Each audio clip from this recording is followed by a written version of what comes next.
Buenos días. Como llevamos un pequeño retraso, vamos a comenzar, yo creo, inmediatamente, si les parece.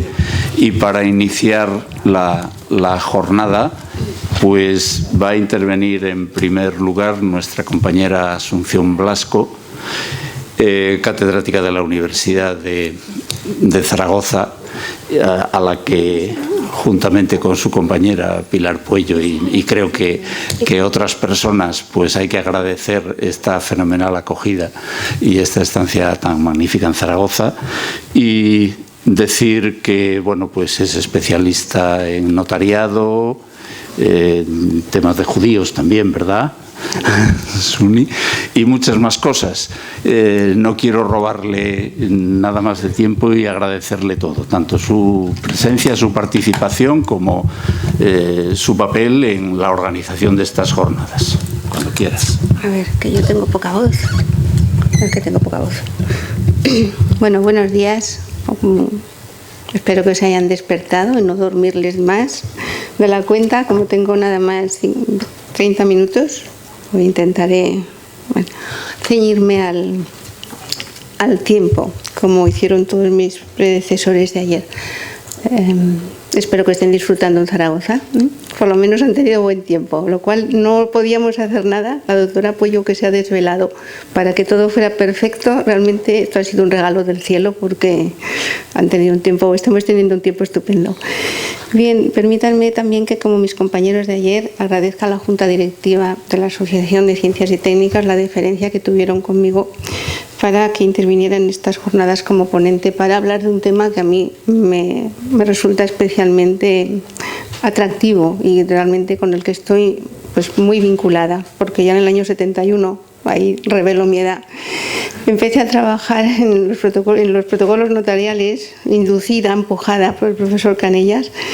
Y bueno, luego ya empecé a tomar el tema directamente, porque allí fue para buscar datos para mi tesis doctoral, pero desde el año 92, pues cuando tuve que pasar un concurso oposición para la titularidad, entonces pues me metí con la diplomática notarial.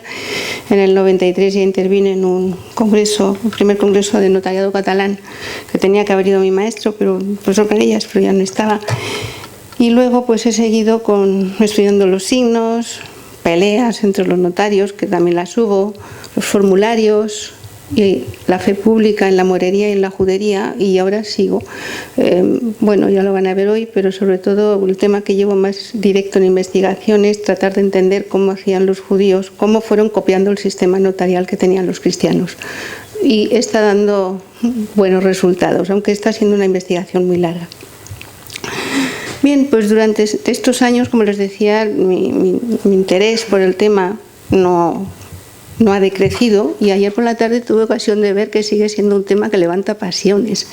El notariado, una institución tan querida por algunos, y tan denostada también por otros.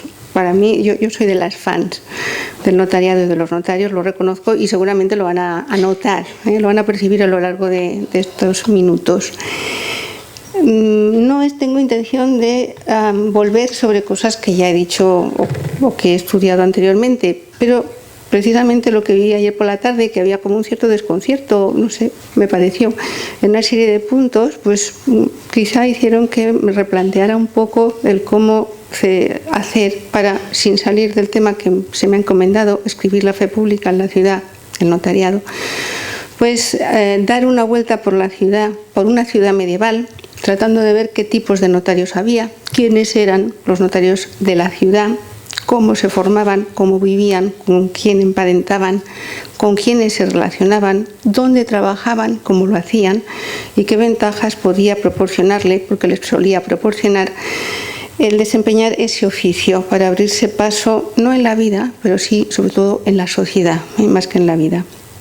Y todo eso sin perder de vista la influencia y el respeto que la institución notarial siempre ha merecido aquí en Aragón a los coetáneos de los notarios. Me voy a basar en Aragón, porque es donde estamos, en Zaragoza, porque es lo que mejor conozco, pero también con el convencimiento de que tenemos datos para ello. O sea, yo casi todo lo que les diga va a estar basado en documentos, estarán cuando se publique esto, que espero que sí, pues ahí ya vendrá todo aderezado con los documentos. Entonces, quizá lo primero sea empezar a ver qué es un notario. Ya sé que esto es muy elemental, por suerte hay gente joven, no sé si lo tienen tan claro. Hay muchas definiciones. El RAE pues pone en lo antiguo llamado escribano, es quien por oficio público está autorizado para dar fe de las escrituras y actos públicos que pasan ante él. Pero a mí reconozco que me gusta más, siempre me gusta más la ley del notariado de 1862. En ese artículo 1 dice que el notario es el funcionario público autorizado para dar fe conforme a las leyes de contratos y demás actos extrajudiciales. O sea, yo me quedo con esa. También, como os he puesto aquí, se denomina fedatario y rogatario, porque otra de las características que tiene un notario es que para realizar una actividad no debe hacerlo por iniciativa propia, sino a requerimiento de partes, lo que suele hacerse constar en los documentos que realiza. Y efectivamente también les he puesto ahí que una cosa era el escribano, por lo menos para los aragoneses, Corona de Aragón, pero sobre todo yo me voy a ceñir al reino, y otra cosa era el notario. El notario tenía mano pública y fe pública, y el escribano, por lo menos para nosotros, no siempre. Este sería un poco ver la figura del notario. O sea que lo importante para nosotros es la fe pública, y de hecho ese es el lema de los colegios notariales de España y de otros lugares: nil pius fide, nada antes que la fe. O sea, eso es, por lo tanto, lo que pues yo voy a considerar prioritario, y es a esos a los que me voy a dedicar, a los que tienen fe pública. No voy a entrar a ver de dónde arranca el notariado, porque esto ya está explicado más veces, y esto, pues ayer en una comunicación se habló de ello y me pareció además muy interesante como lo planteó. Parece que era Adrián, no me acuerdo, sí, creo que sí. Bien, lo cierto es que esto lo doy un poco por hecho también, y me voy a centrar en el notariado, pero ya está el notariado tal y como lo tenemos a finales del siglo XIII, principios del siglo XIV, aunque la legislación tenemos que recordar que es antigua y constante, que están los fueros aragoneses y castellanos, que Jaime II, Pedro Ceremonioso, Juan I y sobre todo Fernando I van a legislar sobre el notariado, y Alfonso el Magnánimo también. Entonces, lo curioso, quiero destacarlo aquí, es que todas estas disposiciones son importantes, pero quizá una de las más importantes a las que les hemos concedido, yo creo, menos atención de las que se merecen, es a unas ordenaciones que da Fernando I de Trastámara, un rey castellano que tenía todo el derecho al trono, para eso era nieto del Ceremonioso. Entonces, cuando llega aquí a la ciudad, al año siguiente, aprueba unas ordenanzas para la ciudad, donde hay un capítulo muy interesante, que ayer hubiera aclarado muchas dudas, sobre el notario de los jurados, el escribano de los jurados. Pero es que ahí meten varios párrafos interesantísimos sobre los notarios públicos en la ciudad. Entonces yo me voy a centrar un poco en eso, porque quizá he visto que era de las cosas que menos tratadas estaban. Y dices, bueno, ¿cómo es posible que un rey castellano, donde allí parece que el notariado no está organizado, saque estas ordenanzas tan fantásticas, dedicando ese párrafo o esos párrafos tan interesantes al notariado de aquí? Pues sencillamente porque no las hizo él. Lo primero que dicen es que lo hace a propuesta de los jurados, y lo que hicieron los jurados es aprovechar la situación. Dicen, hoy viene este nuevo, que firme y que haga. Y efectivamente esas ordenaciones sabemos que se las encomendó a Berenguer de Bardají, que era uno de los juristas más importantes que teníamos en esos momentos, que ha sido básico para jugó un papel muy destacado en la historia aragonesa de su tiempo. Entonces esas ordenanzas se le presentaron al rey, que las aprobó cuando estaba en Cambrils en el 14, en diciembre, y luego ya las va a publicar ese mismo mes su hijo, el infante Alfonso, aquí en las casas del puente de la ciudad, porque aquí sí que había unas casas que se llaman las casas del puente, que es donde las casas de los dirigentes municipales, la sede municipal, y las aprueban en sesión plenaria. O sea que, bueno, esto me parecía que era importante también hacerlo destacar. Los requisitos para ser notario público aquí en Aragón es algo que también hemos estudiado varias veces, pero en fin, creo que es bueno hacer esta recopilación. Es muy breve. Varón de cierta edad, generalmente más de 20, hombre libre, buena fama y sanas costumbres. Cristiano sí, pero seglar, que no sea coronado, que no sea tonsurado. Residente en la ciudad, esto es muy importante. Hijo de aragonés, Esto es muy importante. Hijo de padre aragonés. Si no ha nacido aquí, pero su papá es aragonés, entonces sí, puede ser. Esto va. O sea, generalmente se va a pedir también que resida aquí y que conozca el arte de la notaría y que lo haya demostrado y que lo haya practicado. Aquí no se coge a cualquiera, tiene que ser un experto. Si además es hijo de su padre y su abuelo y su bisabuelo son notarios, mejor que mejor. Pero tiene que tener nociones de derecho, de gramática y de técnica formularia y haber aprendido con un maestro. Esto es otra cosa que para después lo veremos. Aquí está. Yo es que he estudiado más la práctica que la legislación, porque trabajo más con protocolos notariales, pero esto es algo que se cumple y podríamos hacer un elenco y publicar la cantidad de contratos de aprendizajes que tenemos. Ni escuelas de gramática, ni estudios generales, ni universidades. Lo que tienen que hacer es ponerse a trabajar con un notario. Si tienen un padre, un tío o alguien, genial, y si no, se lo buscan. Que los que viven en la ciudad tienen ventajas, sí. Los que son de pueblos, a veces vienen de pueblos lejanos, o vienen de Canfranc, o vienen de Castilla, vienen de Navarra, y se ponen aquí a trabajar con un notario. Bien, el tiempo de aprendizaje dependía del maestro y del alumno. Podía ser de 2 a 6 años, siempre suele haber un contrato notarial, o por lo menos eso es lo que sabemos porque es lo que nos han quedado. Si lo hicieron de palabra, pues eso naturalmente lo hemos perdido. Generalmente se ponen a trabajar con un notario en casa de ese notario por aprendiz, por sirviente, es lo que suele poner, o por ayudante. Ya les he dicho, puede ser de aquí, de fuera, y vienen también las obligaciones que hay del maestro y por parte del aprendiz. Y generalmente no se cogen los dedos. Cuando dicen, ¿y qué me enseñarás? O ¿qué te voy a pedir que me enseñes? Dice, tanto como yo sé y tú seas capaz de aprender. Y se quedan tan anchos. ¿No? Es una manera, esas fórmulas, que es lo que hay y es lo que generalmente se pide. Entonces, a veces, les he puesto aquí, los aprendices pues daban problemas, pero también eran ayuda, eran una gran ayuda. Luego les hablaré de un notario que tiene un aprendiz 0,7 al año. Entonces, es que algunos complementaban su salario enseñando a estos aprendices y tuvieron varios. Algunos se contrataban con un notario, la mayoría para aprender el oficio, pero los hubo que nada más que era para aprender a leer y a escribir. O sea que esto nos da una idea de que, bueno, el ser notario pues te da otras posibilidades. Puedes hacer además más cosas. Bien, había algunos que se ponían que ya sabían cuando se ponían a trabajar con un maestro, pero esto se nota porque ese percibe un salario. Generalmente un aprendiz casi paga para que le cojan y lo que le dan es de comer, beber, lo que sea, el calzado, la ropa, el vestido, pero generalmente no cobra sueldo.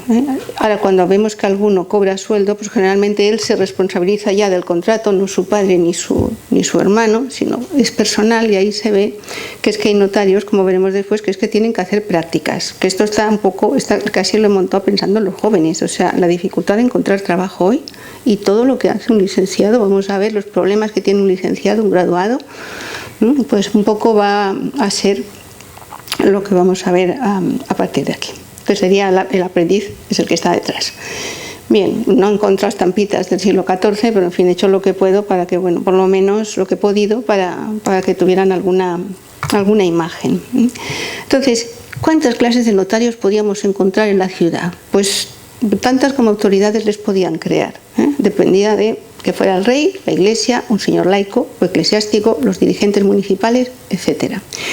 Bien, el más socorrido, digamos, que era el del rey. La mayoría de los seglares que esperaban ejercer la notaría optaban por ese título. Entonces era notario por autoridad real, es lo que dicen los documentos. Y al cabo de un tiempo se les empieza a llamar notarios generales. Es un título que se consigue en la Cancillería. Tienen que ir generalmente a Barcelona y allí pasan una prueba que pasan o no. Y luego, cuando ya esto se ha demostrado, pues se escritura, se le da la carta de notaría, tienen que prestar juramento, entonces es cuando adoptan un signo, todos ustedes conocen, el signo notarial, y a partir de ahí pues van a tener todas las posibilidades que tiene un notario, porque tiene fe pública, porque el rey con esa fórmula de constituimos et creamus le ha creado notario. para realizar, escriturar todos los contratos de derecho privado, ¿no?, que a requerimiento de las partes pues se hagan. Y también va a tener la obligación inherente a ese nombramiento de dejar constancia de ello en unos libros de notas. Tienes los notarios de creación real y luego veremos que los de la ciudad también, que son los protocolos y que tienen que conservarse a perpetuidad. Ese título es un aval muy importante, les va a dar muchas posibilidades, pero es como el título de licenciado, te permite buscarte la vida, pero no sales ya con un trabajo seguro, depende de la situación de cada uno. Y desde luego, desde 1461, aquí hay que hacer prácticas, por lo menos 2 años después. O sea, que es que se parece bastante a todo lo que tenemos hoy, aunque a veces no nos damos cuenta. Otra autoridad que puede dar, crear notarios, sería los notarios de la Iglesia. El Papa, el Obispo, son los llamados notarios apostólicos. No me voy a detener apenas en ellos, tienen que pasar también un examen y tienen jurisdicción, pueden hacer lo mismo que otros notarios, pero solo en el ámbito de la Iglesia para asuntos eclesiásticos. Algunos habían obtenido ya la titulación del rey antes, lo cual se ve, porque lo ponen en algunos documentos, pero ha creado conflictos. Les he puesto ahí un caso aquí que está estudiando ahora un alumno de máster en Calatayud. Hay un notario que tiene esa doble titulación, se dice que está coronado, con lo cual, como se mete a hacer notarios, a hacer contratos que no, digamos, no son de su incumbencia, lo meten en la cárcel y enseguida va el eclesiástico de turno a decir que sáquenmelo de aquí, que este es mío, que está bajo mi jurisdicción. Pues que tiene el nombramiento real, pero también el nombramiento eclesiástico. Esto pasaba, ¿no? Luego también están los notarios de un señor laico eclesiástico. Les he puesto el caso de Castellán de Amposta porque en el último número de la revista Aragona en la Edad Media hemos tenido la suerte de participar una persona, el profesor Ortiz, que ha publicado un documento muy bonito en el cual es el Castellán de Amposta el que nombra notario a un notario pues para que trabaje en los asuntos relacionados con la castellanía de Amposta. Luego también está, por último, los notarios por autoridad de los dirigentes municipales, que esos son los que más me interesan a mí o creo que nos interesarían aquí porque estamos tratando el notario o la escritura fe pública en la ciudad. Y son estos los que aquí en Zaragoza y en Aragón, en todo el reino, en casi todas las ciudades, porque el rey ha dado permiso para ello y ha concedido esa prerrogativa, hay un número cerrado, clausus, certus, que es lo que dice la documentación. Quiere decirse que aquí en Zaragoza eran 60, pero un buen día se le dicen 40, y lo dicen los dirigentes, 40 notarios, más no, porque si no, no van a poder vivir con dignidad. Solo podemos tener 40, el resto que se busque la vida. Pero es que en Barbastro hay 25, en Daroca me parece que son 6, en Huesca 15. O sea, las ciudades tienen sus números certus o clausus. ¿Cómo entrar en ese cupo? Que se muera alguien, que se vaya, que haga una pifia, haga algo que no esté de recibo, que abandone. Las razones pueden ser varias. Que renuncie o, por ejemplo, en la segunda mitad del siglo XV, una razón de fuerza mayor. Cuando empiezan los estatutos de limpieza de sangre, hay gente a la que la coge presa la Inquisición porque sus abuelos o sus padres habían sido judíos y estos naturalmente pues dejan puestos vacantes. Esta es una de las posibilidades, ¿no? Entrar en ese cupo supone que si tienes una situación social privilegiada será mejor, si has hecho las cosas bien también. Tienes que saber esperar, eso siempre. Sobre todo si tienes un notario en la familia. Pues luego si se muere ese notario tienes todas las posibilidades de no solo heredar las notas, sino que además vas a tener su sitio. Y desde luego el factor suerte también influye. El tener el aval del rey era una pesadilla, valía más que no. O sea, esto que ayer se decía, es que el rey aquí no. Aquí el rey, yo tengo 2 o 3 notarios recomendados, muy recomendados, con 2, 3, 4 cartas. Y los jurados, ¿es eso que dicen? ¿Así? Pues te vas a esperar. Y ponen a otro y le dicen, esa es nuestra prerrogativa, nos la diste tú. Así que, y ponen a otro. Y ahí está el rey diciendo, pues a ver, hay que buscarle un sitio en la corte del Merino, en la corte del Zalmedina, o sea, y él se desespera. Por eso esa lucha que se va a entablar y que existe entre el rey y los jurados por quién pone al notario. Es una rivalidad que además va a trascender luego entre los notarios de creación de la ciudad, ese número cerrado que hay, y los que no tienen una demarcación asignada. ¿Por qué? Porque los que no tienen demarcación se ponen o quieren hacer contratos que no pueden hacer porque no tienen la capacidad, porque en ese territorio de demarcación está el cupo cerrado y no pueden. Solo podrán hacer una serie de contratos que hayan iniciado fuera y sobre todo las procuraciones y demás. De hecho, los notarios generales que no tienen demarcación, al cabo, esta lucha sigue, en siglo XIV, siglo XV, se pelean, ¿no? Pero estos notarios que no tienen demarcación, como les decía, al cabo de un tiempo van a ser lo que aquí llamamos notarios causídicos, que es lo que ha dado lugar a los procuradores de hoy. Es otra de las cosas que se han estudiado. En el número anterior de la revista Aragón en la Edad Media también hay un artículo de Carlos Sancho sobre estas cosas. Yo creo que quedan bastante claras. Bien, entonces, una vez que la persona, hemos dicho, tenía el título y demás, empezaba un poco la lucha de a ver cómo me coloco. Entonces, estos que eran notarios generales, notarios del rey, pues a veces lo que conseguían es que el rey les ampliara la demarcación, porque algunos los había hecho notarios para el reino de Aragón, o para el reino de Valencia, o para el reino de Mallorca. Y a veces les da, dices, pues para todos los territorios de la corona, porque realmente es muy difícil poder entrar aquí a trabajar. Entonces, para entrar, una vez que ya se tienen todos los requisitos, también se tienen que superar otro examen, pero ese examen lo van a hacer los jurados, 2, y notarios de aquí o del sitio que sea. Es una comisión reducida.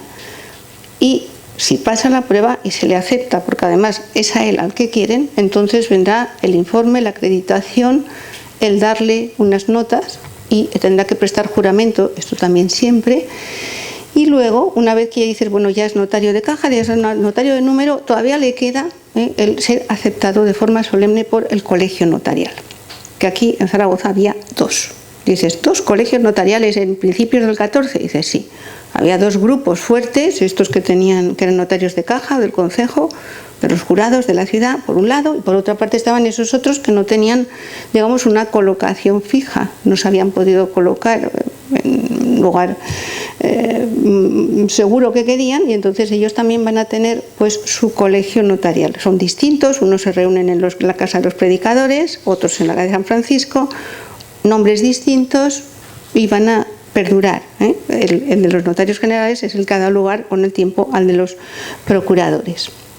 Entonces esto realmente costaba. El objetivo final era uno de ellos conseguiría ser el escribano de los jurados, esa persona que, como decía ayer Pilar Hostos, naturalmente es escritura, hace todo lo que le mandan, pero puesto que están los jurados detrás respaldándole, claro que tiene fe pública, pero ya están los otros para respaldar, o sea que funciona casi más como un escribano que como un notario, pero es una persona que los privilegios de la ciudad y todo eso lo tiene en su casa, porque se muere una vez uno y van a su casa a llevarse la caja de privilegios y a sellarlo todo. Vamos, aquí por lo menos eso estaba todo muy reglamentado.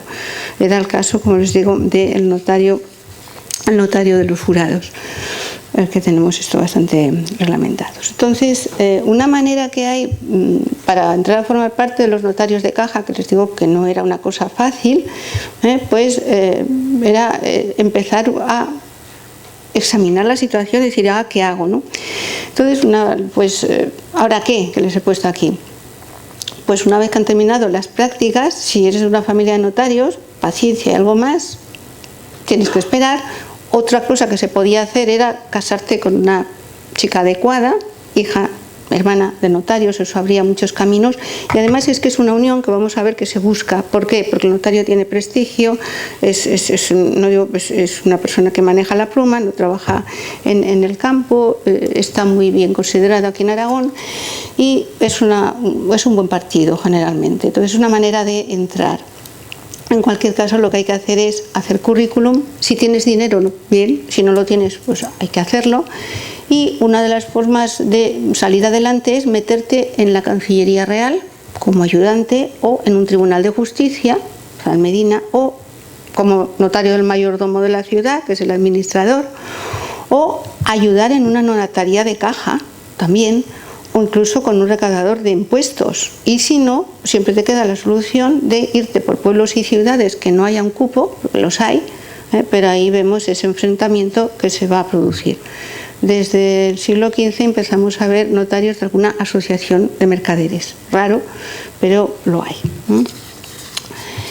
Bien, dentro de las funciones del notario, todos los notarios, pues ya saben que no solamente tienen que escriturar, dar fe pública de lo que se acuerda entre ellos, entre particulares, sino que también una de las cosas que hay que hacer es lo de tomar las notas, redactar el documento y guardarlo. Esta es otra de las cosas. Con lo cual ya entraríamos aquí a que los notarios tienen sus protocolos notariales. Les iba a traer muchas estampitas, tengo cientos, no les digo miles, cientos, pero he pensado que ni se ve ni hay tiempo. Entonces un poco esta sería una de finales del 14 de un notario de aquí, pues para que se hagan una idea de cómo es esto. Es una letra gótica aragonesa, más o menos cursiva, bastante generalmente, y plagada de abreviaturas, eso sí, pero por suerte es un tipo de escritos que no son muy novedosos, con lo cual cuando empiezas a leer uno y ya sabes lo que te viene, pues las palabras generalmente no se te resisten, salvo alguna rarísima excepción o algún nombre raro. Entonces ya, bueno, pues una de las cosas que tenemos que hacer es sí, llevar los protocolos notariales, guardarlos naturalmente. Tienes que asesorar a la clientela y luego tienes que velar por esos protocolos notariales y por el control de los mismos. Tienen que estar muy bien guardados. ¿Vale? Entonces, el control de los protocolos notariales y del traspaso de las notarías es algo que aquí en Aragón van a ocuparse los jurados, es decir, los dirigentes de la ciudad, que son los que han nombrado a ese notario, los que le han dado la carta para que sean notarios de número. Son ellos los que fijan los salarios, las tasas, está todo regulado.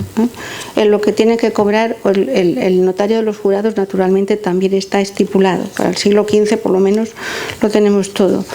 Y luego controlarán muchísimo cómo se hace el traspaso de notarías. Hay distintas leyes y esto es muy importante. Se muere un notario y los notarios, los jurados se presentan enseguida en su casa a sellar donde están todos los protocolos guardados para que nadie se los lleve, porque había notarios que se los llevaban, ¿no?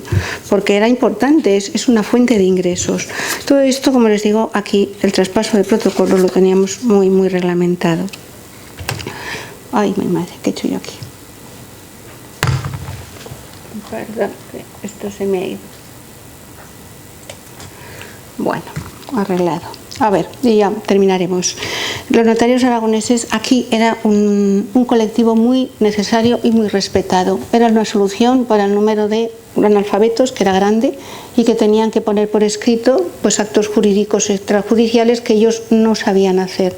Entonces se les considera el guardián de la honra, un seguro de que cumplirían las últimas voluntades y de que atendería a todo el mundo, incluso a las gentes de otras religiones.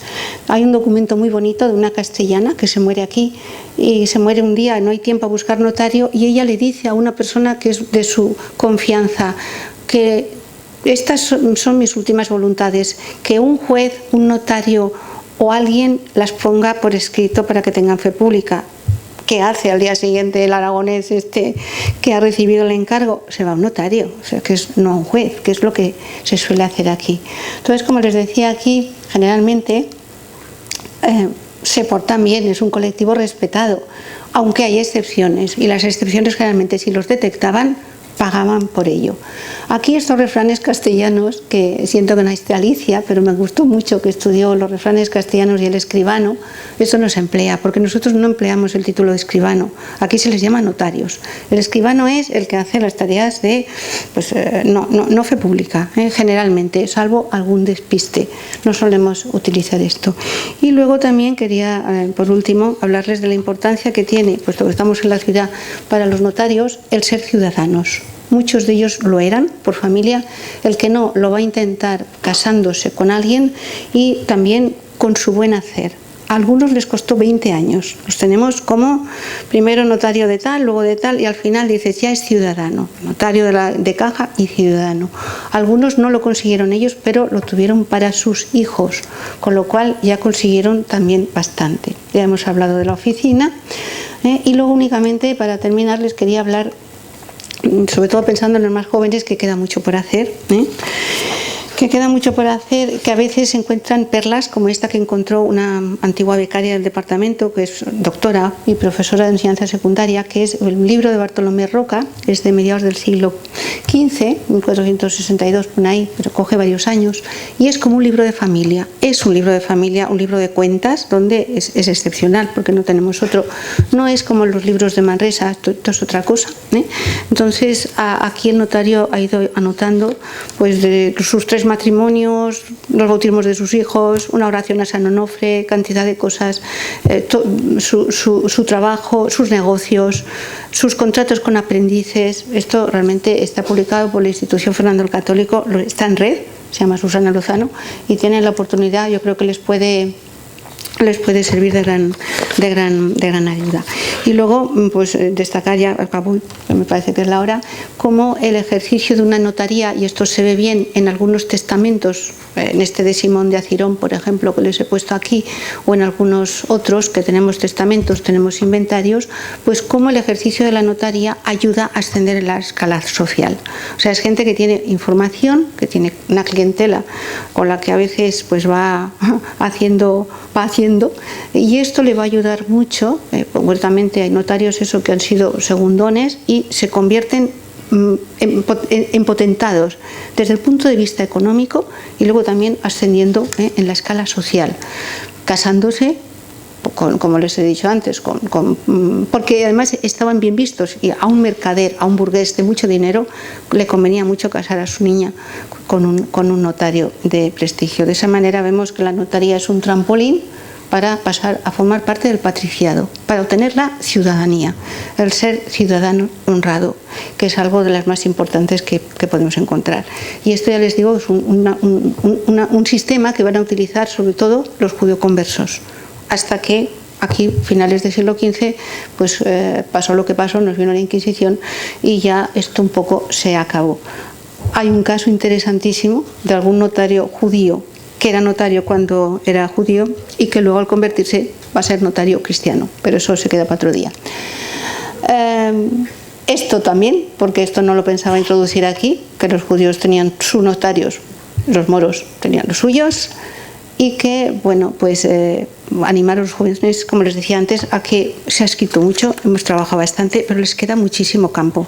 Ahí están los inventarios, los estudios prosopográficos, los estudios comparativos, y esto es un homenaje a los notarios que no han dejado rastro y que seguramente fueron muchos, porque existieron. Aquí tenemos muchos, pero nos faltan muchísimos. Es una imagen que a mí pues, personalmente me gusta mucho. Y nada más, gracias por su atención. Siento haber corrido tanto.